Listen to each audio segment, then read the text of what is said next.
Bonjour à vous. Petit conseil du jour est porté sur la colère. La colère porte de la destruction. Oui, la colère. Pourquoi porte de la destruction? Parce que la colère, lorsqu'elle est manifestée, elle ouvre une porte dans la vie de tout et chacun.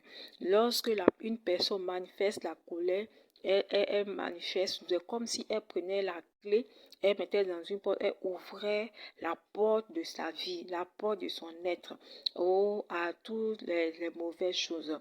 La colère porte la décision parce que la colère, quand elle est manifestée, la colère ne fait pas du bien. La colère vient pour détruire. La colère vient pour déstabiliser. Et la colère peut gâter beaucoup de travail. Certaines personnes, en manifestant la colère, ils ont eu à gâter, à détruire de leur travail. Ils ont eu des problèmes avec leur employeur. Donc, la colère détruit le travail. La colère détruit l'activité, le commerce, ce que tu fais. Si tu te mets tout le temps en colère, cette colère-là peut t'amener à détruire le travail que tu as mis à construire. Elle peut t'amener à détruire ton commerce que tu as mis des années à façonner. La colère détruit. La colère aussi peut gâter les foyers. La colère détruit les foyers. Beaucoup de femmes n'arrivent pas à se maîtriser dans la vie, dans leur foyer. Beaucoup de femmes n'arrivent pas à se contrôler. Beaucoup de personnes, pas seulement les femmes, n'arrivent pas à se contrôler. Lorsque un événement arrive qui conduit à la colère, au lieu d'avoir la maîtrise de soi, mais plusieurs personnes n'arrivent pas à pouvoir à garder la sérénité, à pouvoir avoir la maîtrise de soi. La colère garde beaucoup de foyers. Quand toi, femme, lorsque tu es trop coléreuse, tu vas finir par gâter ton foyer, tu vas finir par détruire ton foyer. Donc, faisons très attention à la colère parce que la colère était la porte de la destruction. La colère garde le foyer. Oui, je me souviens de l'histoire, du témoignage d'une jeune dame qui vivait dans un foyer à cause de la colère. Elle a gâté, elle a perdu son foyer parce qu'elle n'arrivait pas à se maîtriser. Quand elle était offensive, mais quand une situation arrivait au sein de son couple, de son foyer, au lieu de se taire ou bien d'attendre un bon moment pour se manifester, elle arrivait même à porter main à son mari dans le public devant les visiteurs. Elle arrivait même à parler mal au monsieur en public au dehors. Donc, le monsieur ne pouvait pas supporter. Il dit, une telle femme, il ne peut pas aller loin avec elle. Une telle femme, il ne peut pas vivre avec elle. Une telle femme, ça ne peut pas marcher. Donc, elle a fini par perdre son foyer. Donc, chère dame, chère femme, faisons très attention à la colère, car la colère détruit les foyers. La colère détruit les relations. Toi qui cherches un foyer, toi tu veux entrer dans un foyer, vivre avec un homme, mais tu es coléreuse, tu n'arrives pas à te maîtriser, Donc fais très attention à cet état d'esprit, car la colère détruit le foyer, la colère empêche le mariage, la colère chasse l'amour, parce que même si l'homme est amoureux de toi, même si ton prétendant est amoureux de toi, même si, en tout cas, un conspirant, un fiancé, une personne est amoureux de toi, mais lorsqu'il va voir cet état-là, parce qu'au début, il y a certaines personnes qui arrivent à le cacher dans les fiançailles, mais à force de côtoyer la personne, mais de la vie commune, tu ne pourras pas te maîtriser, tu ne pourras pas pouvoir garder la maîtrise de soi et tu vas manifester ces colères-là et ça va détruire ton foyer, ça va détruire ton couple. Donc faisons très attention parce que la colère est porte de la destruction, la colère garde le foyer. La colère aussi peut empêcher le mariage, comme je viens de le dire. La colère empêche le mariage. Toi qui veux te marier et tu es colérieux, fais attention, cherche à régler cette cherche à penser cette plaie qui est la colère avant de rentrer dans le foyer. Mais lorsque tu es trop coléreux, tu n'arrives pas à soigner cette maladie, tu n'arrives pas à fermer cette fissure parce que la colère est une fissure.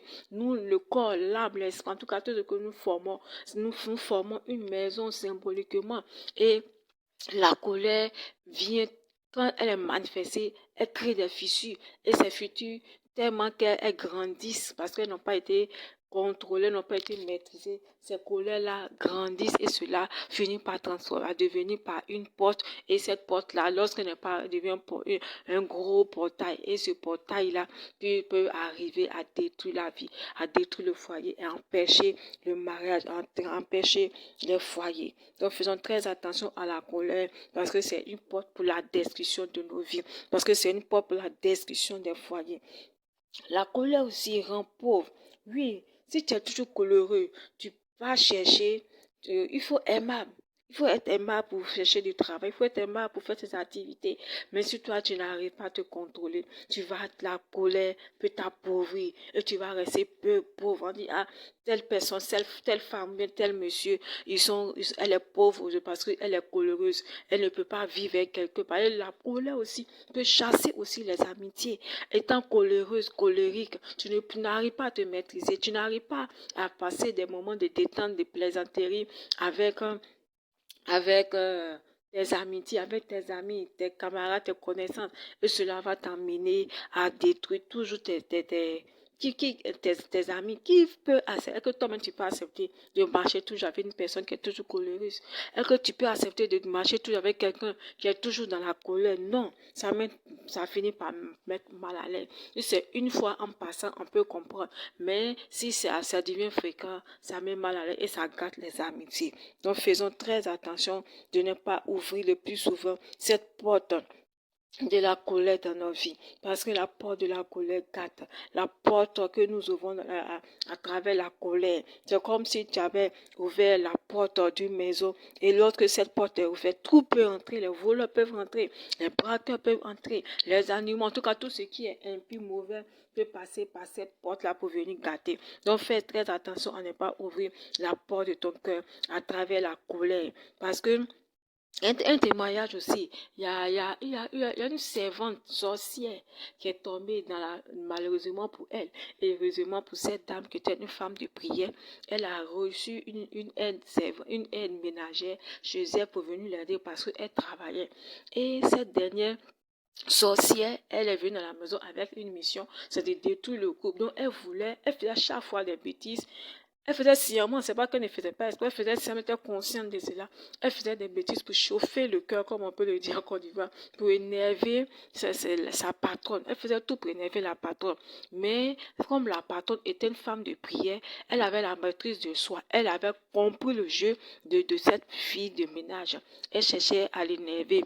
Et si cette femme tombait dans le péché. C'est-à-dire, si elle se fâchait à chaque fois, dans la colère, elle allait ouvrir la porte. Et cette porte allait être une opportunité pour cette servante sorcière qui voulait utiliser la porte de la colère pour détruire le foyer.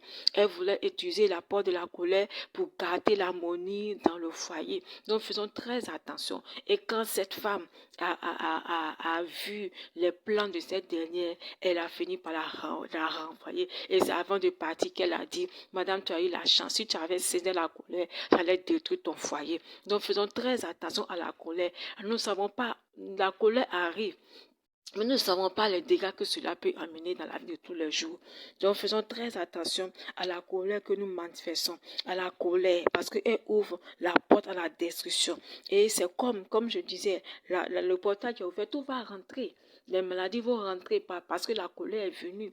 Tu vas voir la maladie, la mésentente. Toi-même, tu ne vas pas te sentir bien. Il y aura beaucoup de choses qui vont passer à cause de la colère. Je vais m'adresser aux femmes qui sont dans les foyers, qui vivent en couple avec des hommes, qui ont des enfants. C'est une telle femme qui est en couple avec des enfants. Toujours, il y a la mésentente dans le foyer. Il n'y a pas l'entente. Toujours, c'est toi qui es en colère, en discussion, en dispute. Tu te disputes avec ton mari, tu es toujours en parlant avec ton mari. Cela, la colère qui est toujours manifestée, va changer l'atmosphère de la maison. La colère qui est toujours manifestée va ouvrir la porte aux maladies dans la maison. Parce que quand il y a pas l'entente, l'atmosphère est remplie, tout rentre. La maladie peut rentrer, les enfants vont plutôt pas tomber malade. Tu dis, je comprends pourquoi mon enfant tombe malade. Il faut comprendre aujourd'hui parce que tu passes ton temps à faire par là. Tu te disputes, il y a l'atmosphère qui est polluée, la porte de la colère. La colère a ouvert la porte à l'ennemi. La colère a ouvert la porte, a donné droit aux sorciers, a donné droit à ceux qui veulent vous faire du mal, de pouvoir entrer dans votre maison pour manipuler votre vie, pour manipuler la vie de vos enfants, pour manipuler vous-même votre santé. Donc faisons très attention à la colère au sein du couple, au sein du foyer. Faisons très très attention. Toi aussi, tu n'es pas dans le foyer, tu ne vis pas un homme. Oh, tu es encore célibataire, tu manifestes la colère, tu ne comprends pas, tu n'arrives pas à comprendre pourquoi au moins dans le mois tu dois aller 4 à 5 fois à l'hôpital parce que tu es tout le temps malade. Je te dis aujourd'hui par discernement, par expérience, que c'est la colère que tu manifestes sans raison, la colère que tu manifestes tout le temps qui fait que tu vis dans cette situation. Fais très attention à fermer cette porte-là afin que cela s'éloigne, la colère s'éloigne, afin que les mauvaises choses qui voulaient entrer dans ta vie s'éloignent. Nous allons faire un tour dans la Bible. Nous allons lire la parole de Dieu dans Jacques 1, le verset 19 qui dit « Sachez-le, mes frères bien-aimés, ainsi que tout homme, soit prompt à écouter, lent à parler, lent à se mettre en colère. » Oui, nous devons être lents à parler. La Bible dit d'être lent à la colère, lent à la colère, lent à la colère. Nous ne devons pas tout le temps nous fâcher. Nous devons faire très attention. En tant qu'homme, c'est normal qu'il peut nous arriver d'être en colère, d'être énervé. Cela peut nous conduire à la colère. Donc faisons très attention à la nervosité. Contrôlons-nous. On peut être énervé, cela peut conduire à la colère. Et la colère peut ouvrir les portes. Mais la colère violente sur nous, nous devons faire violence sur nous. Quand cette telle situation arrive, nous devons faire violence sur nous. Quand tu sens que tu commences à être énervé, quand tu sens que tu as une situation qui est en train de se passer, qui ne te plaît pas, qui est en train de faire monter ton cœur, comme on te dit, comme on peut dire, ton cœur est en train de chauffer. Le conseil que je peux te dire, c'est de te taire, c'est de dire en toi-même que je ne dois pas céder. Je ne dois pas céder. Il faut que j'étouffe. Il faut que j'ai la maîtrise de soi pour ne pas que la nervosité, cette situation qui est en train de m'énerver là, puisse me conduire à la colère. Parce que si cela aboutit à la colère, cela va ouvrir une porte pour l'ennemi, pour détruire ta vie. Le simple fait de penser à ça, que tu vas arriver à te calmer. Tu vas arriver à te calmer. Quand tu sens que la colère vient, quand tu sens que la situation commence à t'énerver, quand tu vois toutes ces choses, il faut te calmer et tu restes dans le silence. Le silence peut calmer la colère et tu parles en toi-même. Tu dis, je dois me calmer. Tu répètes ça en toi, mais je dois me calmer. Je ne dois pas me faire. Tu répètes ça autant de fois que tu peux pour que cela t'apaise. Ça va te donner la possibilité aussi, ça va t'aider à ne pas trop prêter attention à la situation. Tu veux t'énerver. Donc, en tout cas, c'est ce que moi j'ai fait. Donc, à force de faire ça, tu dis, je dois me maîtriser. En répétant ça, en faisant violence sur toi-même pour ne pas céder. Tu ne vas pas ouvrir la porte à la colère. Tu ne vas pas manifester la colère et cela ne va pas ouvrir la porte dans ta vie. Amen. Donc aussi, j'ai un deuxième petit conseil qu'on doit faire. Je repars encore dans la Bible parce que la Bible, elle nous éclaire tout le temps. Galates 5, 22 qui dit, mais le fruit de l'esprit, c'est l'amour, la joie, la paix, la patience, la bonté, la bénignité, la fidélité, la douceur, la tempérance. Oui, ça c'est pour les personnes qui sont toujours coloriques malgré qu'elles répètent, elles n'arrivent pas. Donc tu lis ce verset, Galates 5, le verset 22, et tu dis, Seigneur, donne-moi de pouvoir me maîtriser. Même si tu n'es pas chrétienne, dis Seigneur, le Dieu de la Bible, Jésus, viens m'aider afin que le fruit de l'Esprit soit manifeste en moi. Pour que j'arrive à contrôler mes émotions. Quand tu vas lire, tu vas prier ainsi pour que Dieu te donne la force de manifester le fruit de l'Esprit dans ta vie de tous les jours. Tu vas voir que quand les situations qui vont vouloir venir t'énerver pour t'envoyer à la colère, tu vas pouvoir maîtriser le plus possible parce que tu as dit à Dieu de venir t'aider. Parce que tu as dit au Dieu de la Bible, au Dieu de Jésus qui devient t'aider afin de ne pas manifester tout le temps cette nervosité-là. Et cela va te donner la force d'avoir la bonne attitude à chaque situation de ta vie, à chaque fois que la situation va vouloir t'énerver pour ouvrir une porte. Tu auras cette force-là de pouvoir de dompter cela. Donc, faisons très attention à ne pas ouvrir tout le temps la porte. Et je prie que Dieu vous donne la force à toutes ces personnes qui sont coléreuses, colériques, que Dieu leur donne la force de pouvoir se maîtriser, afin qu'ils ne puissent pas céder, ne puissent pas manifester la colère, afin d'ouvrir, que Dieu leur donne d'être lent à la colère, On va aller encore dans la Bible, Éphésiens 4, verset 26 qui dit, si vous mettez en colère, Ne péchez point, que le soleil ne se couche pas sur votre colère. Oui, si tu as tout fait, tu as appliqué, tu as parlé en toi, tu as prié, mais malgré ça, c'était plus fort que toi, tu es arrivé, tu t'es mis en colère. Donc le troisième conseil que je peux te donner, c'est de ne pas que la colère la dure, comme on vient de lire. Si vous mettez en colère, ne péchez point. Parce qu'on peut se mettre en colère et on arrive à ne pas faire des dégâts dans cette colère-là. Si tu es en colère, que tu n'as pas su te contrôler, que tu as fait le pire, tu as posé une action et cela, en tout cas, il y a des actions on peut récupérer, mais des actions qu'on ne peut pas récupérer. Donc, fais très attention. Comme la Bible dit, de ne pas pécher quand tu te mets en colère. Ne pas dire, comme il a fait telle chose pour m'énerver, donc moi aussi, je vais aller faire un autre truc pour plus l'énerver. Concernant, en tout cas, la vie de tous les jours, si c'est un ami en colère, parce qu'il a fait un truc pour t'a mis en colère, qui t'a énervé, toi, tu vas aller faire la même chose. Non, on ne le fait pas. Il dit de ne pas pécher quand dans de telles situations, de ne pas pécher. Si tu t'es énervé aussi, il dit que le soleil ne se couche pas sur votre colère. Oui, que ça veut dire que le soleil ne se couche pas, veut dire sur votre colère, veut dire si tu as tout fait pour éviter et cela n'a pas marché, que la colère ne dure pas, que ça ne dure pas, oui. Tu es en colère, d'accord, mais que ça ne dure pas. Il faut vite évacuer par le pardon. Il faut évacuer vite. Par la repentance, il faut évacuer la colère. Il faut remettre de l'ordre dans tes émotions, te maîtriser. Il ne faudrait pas que ça dure. Il ne faudrait pas que le soleil se couche. C'est pour dire, il ne faudrait pas que ça dure. Il ne faudrait pas dire, il m'a fixé aujourd'hui, demain quand on va se voir, tu vas te fâcher, tu vas dépasser la personne qui t'a énervé. Si c'est dans le foyer aussi, tu t'es énervé, tu as laissé le soleil se coucher. Le lendemain aussi, quand tu vas voir ton mari, tu as commencé à le bouder et ça va gâter. Donc quand le soleil se couche sur la colère, ça gâte beaucoup de choses, ça devient plus compliqué de demander pardon. Mais si ça s'est passé, que quelques minutes avant, quelques minutes après, tu as réussi à pardonner, tu as réussi à communiquer à la personne qui t'avait énervé, tu es passé sur la situation, tu vas gagner. Mais si tu ne l'as pas fait, ça sera très difficile de revenir dessus. Donc, faisons très attention que le soleil, donc on ne dorme pas dans la colère. Qu'on ne dorme pas dans la colère. Si tu dors avec la colère, cela détruit beaucoup de choses. Donc, faisons très attention. Puis pour terminer, il faut toujours fermer les portes parce que la colère a ouvert une porte dans ta vie. La colère a ouvert une porte dans ton foyer.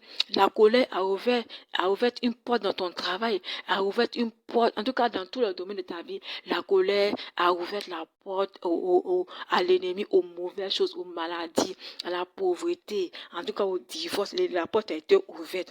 Donc il faut toujours, après avoir pardonné, après s'être repenti, après s'être revenu à de meilleurs sentiments, il faut fermer la porte que la colère a ouverte dans ta vie. Il faut toujours fermer la porte de ta vie qui a été ouverte. Les portes qui ont été ouvertes à la merci de tes ennemis. La porte qui a été ouverte à la merci des sorciers. Parce que eux là, ils attendent que tu te mettes en colère pour venir détruire quelque chose. Donc la porte qui a été ouverte par la colère là, il faut avoir le réflexe de toujours fermer. Soit en parlant normalement, en parlant dans le cœur, à l'intérieur. En tout cas, il faut faire tout pour parler, pour fermer toutes les portes. Si c'est au travail que c'est passé, mets-toi dans un coin, tu te reprends, tu finis, tu reprends. Tu dis, Seigneur, je vais prendre la clé de David. Je lis un verset qui va te faire du bien pour fermer cette porte-là. Apocalypse 3, le verset 7. Écrit à l'ange. En tout cas, je vais prendre la partie qui dit, à partir de la partie, toujours le verset 7. Voici ce que dit le Saint, le véritable. Celui qui a la clé de David, celui qui ouvre et personne ne fermera, celui qui ferme et personne n'ouvrira. Oui, prends la clé de David, la clé que l'Éternel a donnée à David, qui ferme et personne ne peut ouvrir, qui ouvre et personne ne peut fermer. Mais toi, dans ce cas, tu prends la clé pour fermer la porte que la colère a ouverte dans ta vie, la porte que la colère a ouverte, en tout cas dans tous les domaines de ta vie, que ces portes-là soient fermées, afin que l'ennemi ne puisse plus passer par les portes que la colère, par cette porte qui est la colère pour détruire ta vie. Donc tu vas fermer toutes ces portes-là. Quand tu faut toujours fermer en parlant normalement, en te mettant dans tes comptes. En tout cas, prends la position que tu veux prendre pour pouvoir fermer toutes ces portes-là. Il faut toujours avoir ce réflexe pour éviter beaucoup de mauvaises choses dans ta vie. Donc, shalom, shalom à vous. C'était votre conseil du jour. Shalom, shalom. Oui, je vais prier. Éternel Dieu, je prie au nom de Jésus-Christ pour toutes ces personnes qu'ils ont manifesté quelque part la colère. Et la colère a ouvert une grande porte dans leur vie. Et cette porte étant ouverte, l'ennemi est passé pour vouloir détruire leur vie. Je prie dans le nom puissant de Jésus-Christ de Nazareth, afin que Père éternel, tu fermes toutes ces portes que tu as ouvertes par le sang de Jésus. Que la clé de David, la clé de l'éternel, oh, dans la main de David, je me saisis de ça pour fermer toutes les portes que la colère a ouvertes dans chacune de leurs vies. Oh, afin que ces portes soient fermées à l'ennemi. Merci Seigneur parce que tu as agi dans chacune des vies. Shalom, shalom, shalom, au nom de Jésus.